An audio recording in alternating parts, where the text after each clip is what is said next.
Ilang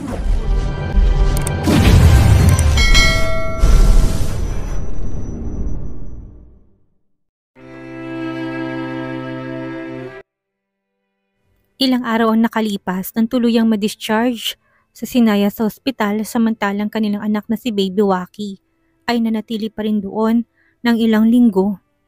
Mahirap man na iwan ng anak ngunit yun ang pinakamahalagang gagawin upang mapabuti ang anak nila. Napahinga ng maluwag si Sinaya habang nakatitig sa kanyang asawa na ngayon ay nagliligpit ng gamit niya. Seryoso itong nagtutupi ng kanyang damit pati ng puting kumot na ginamit niya sa ospital. "Kumustang pakiramdam mo, wife? Okay ka na ba talaga?" Nag-aalala pa rin tanong ni Joaquin sa kanya. Medyo masakit pang tahi ng kanyang puwerta, ngunit bearable na rin naman ito. Ilang araw na rin kasi silang naroon sa ospital. Kung pwede nga lang na magpa-discharge doon sa ospital ng matagal ay ginawa niya na, ngunit hindi naman niya kayang hayaan ang negosyo nila. Lalo na si Joaquin na ayaw ring umalis sa ospital nang hindi siya kasama. Paulit-ulit din itong kinakamusta kung meron ba siyang nararamdamang hindi maganda o kung may masakit ba sa katawan niya. Sobrang natakot ako nung nakaraan nang makita kitang namimilipit sa sakit. Kapag may masamang nangyari sa iyo ulit, baka hindi ko na makayanan. Napahinga ng malalim si Joaquin at nakita niya na pailing ang lalaki. Hindi nito natuloy ang sasabihin. Nilapitan siya ng lalaki at niyakap ng mahigpit. Kita niyang lungkot at pag-aalala nito sa kanya. Ang mga mata nito ay punong-puno ng takot dahil sa nangyari noong nakaraang araw. Hinawakan ni Sinayang kamay ng asawa at ninitian nito ng matamis. "Habi, I'm already fine, okay? Huwag kang mag-alala," sabi niya sabay pisil ng kamay nito. "Sobrang masaya rin ako dahil unti-unting nagiging magandang takbo ng ating buhay. Kami ni Baby Waki naligtas na sa pagbubuntis at ikaw na nakakalakad na. Isn't amazing? Bago pa man isilang ang ating anak ay nakakalakad ka na." Kahit na-blur ang paningin niya noong kinarga siya at isinugod ni Joaquin sa ospital, ay hindi niya pa rin maiwasang makaramdam ng sobrang saya dahil sa nangyari. Kahit na sobrang sakit ng kanyang nararamdaman na halos mamatay nga siya, ay sariwang-sariwa pa rin ang alaala na nakita niyang asawang lakad-takbo nang bumaba sa hagdan at ipinasok siya sa kotse para isugod sa ospital. Ngayon na okay ng mga paa mo, hindi ka na muling gagamit ng wheelchair at hindi ka na rin palaging nakaupo. Sobrang saya ko para sa iyo, mahal ko. Dahan-dahang hinawakan ni Sinaya ang makinis na pisngi ng asawa at inimas yon. Tumulong luha niya habang nakatingin kay Joaquin. Bigla niyang naalala kung paano naghirap ang asawa dahil sa aksidenteng nangyari noon. Sumilay ang ngiti sa labi ni Joaquin habang namumulang mga mata nitong nakatingin sa asawa. Hinawakan din nito ang kamay ni Sinaya na nakalapat si pisngi at pinakiramdaman ang mainit niyang palad. "Para sa inyo ni Baby ay gagawin ko lahat upang maprotektahan lang kayo. Alam mo kayo lang ang priority ko palagi," malambing na sabi ni Joaquin sa kanya. Matapos sasabihin yon, iniyakap ni Joaquin ang asawa. Hinalikan pa nitong noo niya. Sana nga lang ay makauwi na rin si Baby Waki. Hindi na ako makapaghintay na hagkan siya. Patuloy pa ng lalaki at napapikit ng mariin. Ini-imagine nito na nasa bisig na lalaking maliit na sanggol na galing sa dugot naman nila.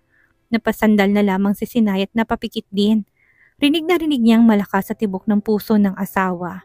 Ramdam na ramdam niyang kasiyahan ni Joaquin kung kaya't sumilay ang matamis ng ngiti sa labi. "Hindi na rin ako makapaghintay, Habi. Sobra."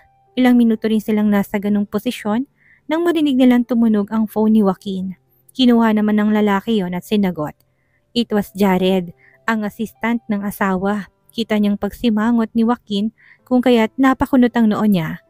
"May problema ba?" Nag-aalalang tanong ni Sinaya. Napabuntong hininga si Joaquin. "Merong emergency sa kumpanya. Nandun si Mr. De La Cruz, isa sa major investor sa ginagawa naming project ngayon. Mukhang gustong mag-pull out sa deal namin." Kwento ni Joaquin sa kanya kaya napaawang ang kanyang labi. Ano? Bakit daw?" Tanong niya sa asawa. Si Mr. De La Cruz ang pinaka-importanting investor sa project na yun. Kung kaya't hindi to pwedeng mag-pull out, yan ang pagkakaalam niya. "Hindi ko rin alam. Kailangan kong pumunta ng kumpanya." Napahila mo si Joaquin ng muka at napailing.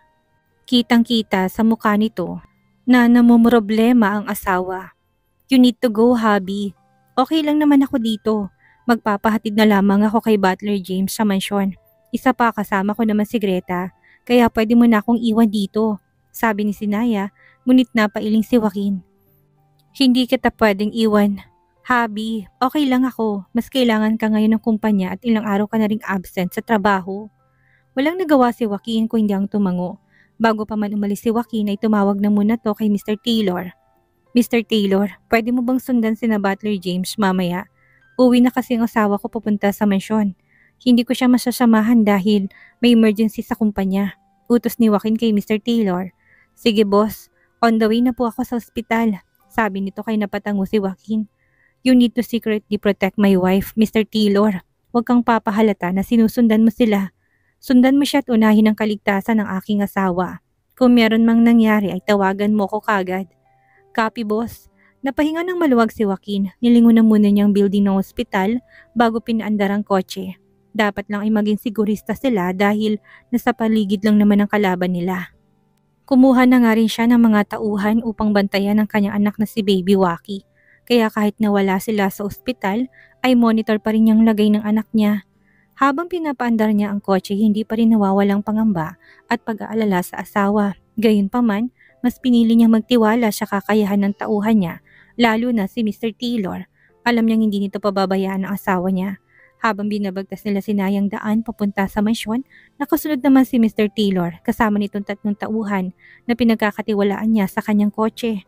Meron pa ring distansyang pagitan ng kotse ng Madam Sinaya nila sa kanila. Ang utos kasi ng kanilang among si Joaquin ay huwag ipaalam na sinusundan nila ito. Ilang minuto rin nilang sinuri ang paligid kung may kapansin-pansin bang kotse na sumusunod sa kanilang amo, ngunit wala silang nakita.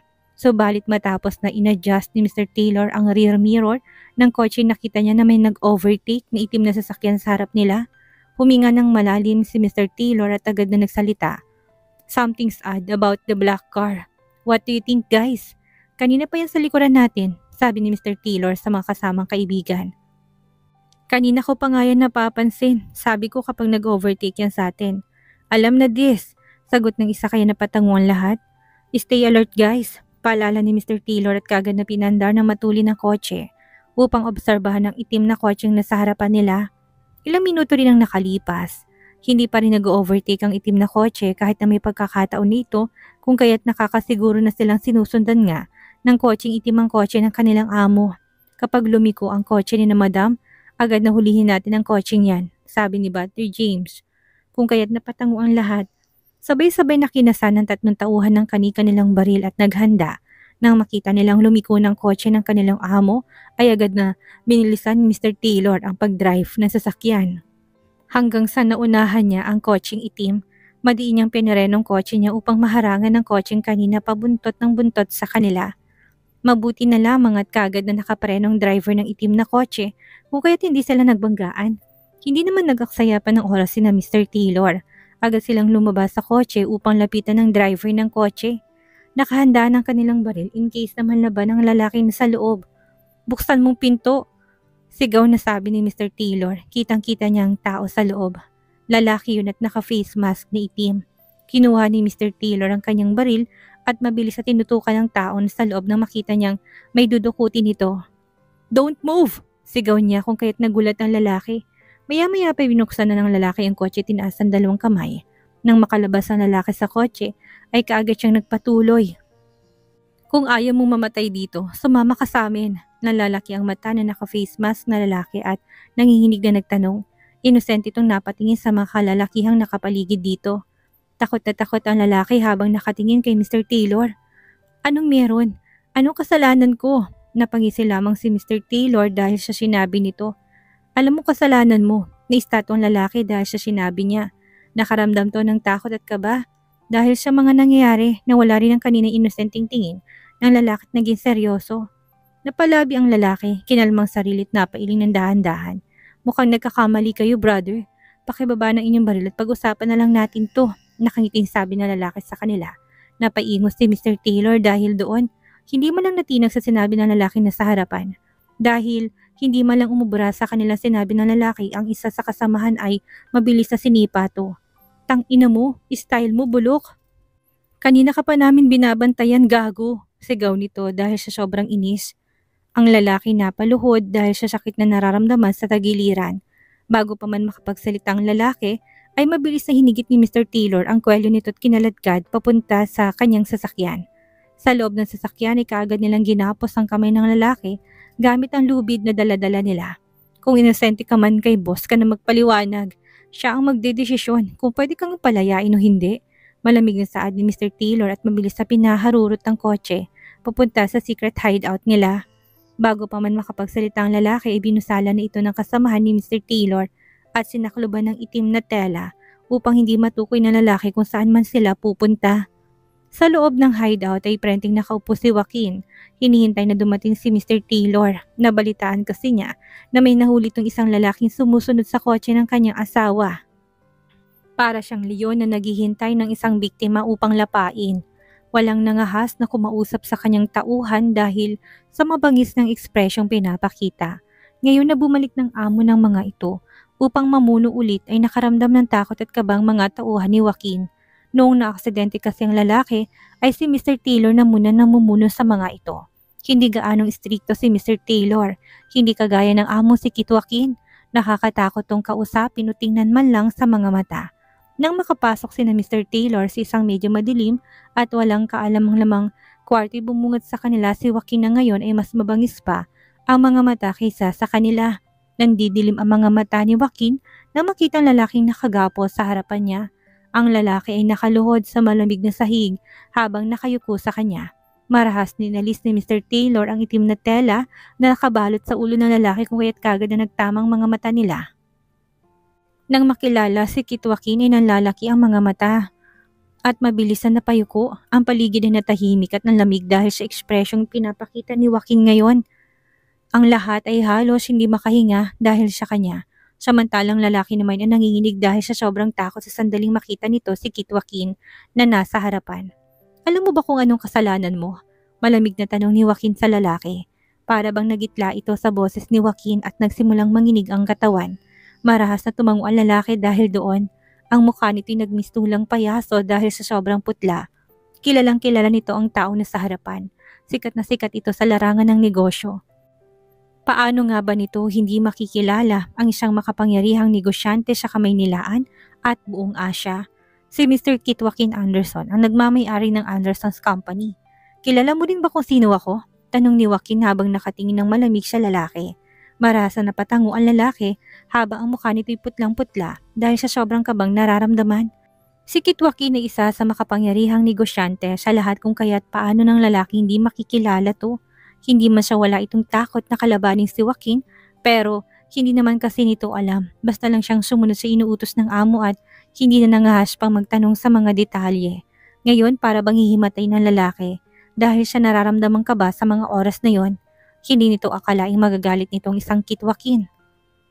Boss Joaquin, pasensya na po. Hindi ko na uulitin. Hindi ko naman alam na ikaw palang naagrabyado ko. Nagkamali po ako. Sana patawarin niyo ako. Sabi ng lalaki habang nagmamakaawa na iligtas ang buhay nito. Yumuko ang lalaki hanggang sa nahalikan na nito ang sahig. Para bang may sinasamba itong Diyos o anito sa harapan. Tumawa ng mahina si Joaquin at tinikot ang mga mata. Hindi malang nakaramdam ng awa sa lalaking nasa harapan. Parenti lamang siyang nakaupo habang nakatitig sa lalaki na ngayon ay nagmamakaawa sa buhay nito. Dahan-dahan siyang tumayo't naglakad papalapit sa lalaki. Dinig na dinig sa loob ng tahimik na silid ang branded na sapatos ni Joaquin. Nang nasa harapan na siya, hindi siya nagdalawang isip na sipain nang malakas ang lalaking nasa harapan. Kaya naman napaubo at nagpakawala ng malakas na ungulang kawawang lalaki dahil sa sobrang sakit na nararamdaman. Ngayon ay takot na takot ka. Ang lakas ng apog mo na sundan ng asawa ko kanina. Hindi ba't matapang ka? Nasaan ang tapang mo ngayon? Tanong ni Joaquin sa lalaki. Nagtagis ang bagang niya dahil sa sobrang galit. Halatang halata ito sa bawat bigkas na salitang lumalabas sa bibig niya. Napayuko si Joaquin at pinisil ang panga ng lalaki ng madiin. Pinaharap niyang lalaki na sa kanya upang magtamang kanilang mga mata. Sabihin mo sa akin, sino nag-utos sa'yo na sundan ang asawa ko? Ang boses ni Joaquin ay nahihimigan ng kalamigan na para bang nasa loob sila ng silid at nagyayelo. Nang marinig ito ng tanong ni Joaquin ay tumaas ang balahibo ng lalaki sa buong katawan. Nas diniinan pa ni Joaquin ang pagpisil sa panga ng lalaki dahil doon ay napangiwi ito dahil sa sobrang sakit para bang madidislocate ang panga ng lalaki dahil sa gigil na nararamdaman ni Joaquin. Takot na takot ang lalaki sa mangyayari sa buhay nito. Sobrang pinagsisiyan nito na sinunod pa Ang utos ng amo. Nanginginig ang labi ng lalaki habang nakatingin sa madilim na mukha ni Joaquin. Pilit itong tinitikom ang bibig upang hindi makapagsalita at mailaglag ang amo. Alam nito sa sarili na kapag ibinuka niya ang bibig at umaming kay Joaquin ay katapusan na rin ang trabaho nito. Nang makita ni Joaquin na walang balak na magsalitang lalaki ay mas nagalit pa siya. Inalis niyang tingin sa lalaki at maras na binitawan ng panga. Nilingon niya si Mr. Taylor na ngayon ay pinapatunog ang daliri nito. Tumango lamang si Mr. Taylor ay kagad na lumapit sa lalaki. Marahas na kinuha nito ang kamay ng lalaki at binali yon. Kay hindik-hindik na sigaw at ungol dahil sa sobrang sakit ang namayani sa loob ng silid. Walang nagawang lalaki kung hindi umiyak at magmakaawa kay Joaquin. Ngunit hindi pa rin nagsalita ang lalaking nasa harapan.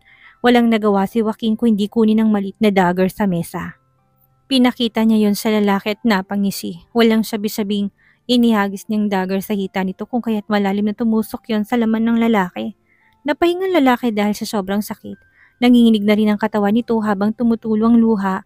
Sigaw na sigaw dahil sa sobrang sakit na nararamdaman. Torture ang ginagawa ngayon ni Joaquin sa lalaki. Hindi naman nagtagal ay bumaha ng dugo sa sahig na kinahigaan ng lalaki. Nakapikit ito sa paa ng silya habang pikit. Matam na nanalangin na sana iligtas to ng amo. Meron pa akong maliit na dagger dito. Gusto mo bang gawin ko ng pares ang nakatusok sa mga hita mo? Mukhang exciting at maganda iyon. Sabi ni Joaquin at dahan-dahang kinuha ang maliit na dagger sa mesa. Napangisi siya habang sinusuring matalim na dagger na hawak-hawak niya. Marahas na umiling ang lalaki bilang sagot. Ano, magsasalita ka na ba? Tanong ni Joaquin at napalingon sa lalaki. Hilong-hilo na ng lalaki kaya marami ng dugo ang lumabas sa hita nito. Hindi matawarang sakit ang nararamdaman nito kung kaya't bigla itong natakot para sa buhay. Walang nagawang lalaki kung hindi ang magsalita. Magsasalita na po ako. Si Mr. Fausto, si Don Fausto ang nag-utos sa akin na sundan ng asawa mo. Utal-utal na sabi ng lalaki. Hindi naman nagulat si Joaquin sa narinig. Inaasahan niya nang si Don Fausto ang nag-utos sa lalaki. Gusto lang niyang makumpirma. Napaupo siya sa malambot na sofa at sumikit ang mga mata. Ha! Ang lakas ng apog ng matandang yon na pasundan ng asawa ko. Sabi niya sa sarili sa kanapailing. Wala na bang inutos siya sa'yo kung hindi ang pasundan lang ang asawa ko? Patuloy pa niya't nilipat ang tingin sa lalaki. Napatango ng marasang lalaki habang pikit na matang, hinawakan ng nananakit at humahap ding hita nito. Kinagat na lalaki ang labi at nag-ipon ng lakas upang magsalita. Oo po, sabi lang niya, sinundan ko lang ang asawa niyong si Sinaya. Gusto lang nitong malaman ko kung saan ito pumupunta at kung sinong makakasalamuhan nito. Kung itatanong mo sa akin kung anong dahilan ay hindi ko po alam. Habang sinasabi ng lalaki yun ay pahina ng pahina ang boses nito. Wag kang magtatangkang magsinungaling sa akin. Alam mong kalalagyan mo. Kung malaman ko lang na tinatakpan mong amo mo, mabubura ka kaagad sa mundong ito. Naintindihan mo? Tumango ang lalaki ng makaawang sumagot. Wala na talaga akong alam, boss. Hindi na rin ako nangahas na magtanong pa sa doon. Patawarin niyo po ako. Parang awa niyo na. Iligtas niyo ako. Natatakot na sabi ng lalaki at pilit na tinatakpan ng sugat nito upang hindi dumaloy ng dugo palabas. Sandali na tahimik si Joaquin at nag-isip ng malalim. Maya-may nagtanong ito sa lalaki. Ano nga ulit ang pangalan mo? Ramon po. Ramon Navarro. Nanginginig na sabi ng lalaki. Ang mga mata nito'y punong-puno ng takot at hindi man lang matingnan si Joaquin. Huminga siya ng malalim at napasandal sa malambot na sofa ng kinaupuan. Pinagkuspan niyang hita niya habang napapaisip ng malalim. Matapos ang ilang sandali ay may naisip siyang idea. Ginisihan niya si Ramon at nagsalita. Pwede kitang patawarin. Nang marinig ang sinabi ni Joaquin ay lumiwanag ang mga mata ni Ramon. Muling nakaramdam ng pag-asa dahil alam nitong maliligtas ang buhay nito. Magsasalita sana si Ramon, ngunit naunahan to ni Joaquin. Ngunit sa isang kondisyon.